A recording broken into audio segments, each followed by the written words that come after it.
You're an adult. You know stories about ghosts and goblins on Halloween night aren't real. But there are a number of threats that you may think are real-world concerns that are just as made up as those spooky stories you've heard around the campfire. Number 1, killer candy.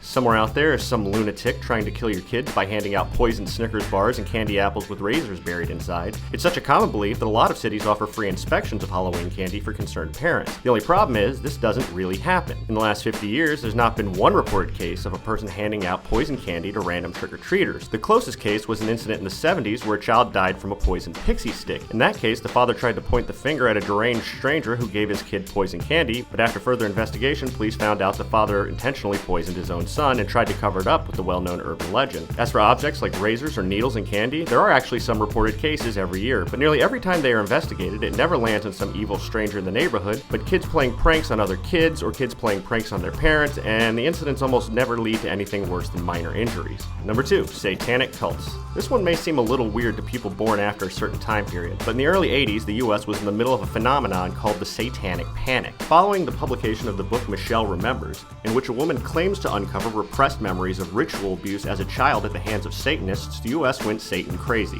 Left and right, people were being accused of satanic ritual abuse. Any crime, especially ones that were sexual or violent, were linked in the media to secret satanic societies conducting rituals. Now, over time, investigations revealed all these allegations of Satanism were false, and the book that incited the panic was eventually debunked. But here's the funny thing. While a lot of people remember the stories about rampant Satanism, not as many remember the stories where those rumors were debunked. No one wants to read the story about how their dentist isn't secretly killing children. So some of the fears have carried over to today. A prime example, many pet adoption agencies don't allow people to adopt black cats in the days leading up to Halloween, citing fears that they will be sacrificed in satanic rituals. A lot of shelters have vague anecdotes about hearing stories of satanic animal abuse on Halloween. The actual numbers don't show any significant increase in animal abuse on Halloween. The far more dangerous situation for black cats on Halloween is people adopting them to use as props for holiday costumes and decorations and then abandoning them once November 1st rolls around. But that's not to say cases of animal abuse with spooky ritualistic elements don't ever happen in the US, but when they do, the culprit doesn't end up being a cabal of high-powered devil worshippers. It's almost always teenagers. But surely there must be some increased danger on Halloween. For God's sakes, people are wearing masks to hide their identities. It's a perfect time for an anonymous killer or thief to prey on the unsuspecting community. Well, I hate to be a buzzkill, but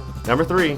By and large, crime rates aren't higher on Halloween. While this can vary from city to city and it's dependent on the weather and what day of the week Halloween falls on, most places don't see huge spikes of violent crime on Halloween. The places where police do see more arrests on Halloween, those arrests tend to be related to vandalism or alcohol and drug use. Now, there is one notable exception. A 4-year study ending in 2009 showed the city of Boston had a massive violent crime spike on Halloween night. And it's not exactly clear why. After the report came out, there didn't seem to be any further reporting on the matter. But as long as you aren't in Beantown, you should be okay. So there are the real monsters of Halloween. Children, teenagers, idiots, and the entire city of Boston for some reason. But there is one menace that looms over them all on All Hallows Eve. What could this evil killer be? What evil force could... It's cars.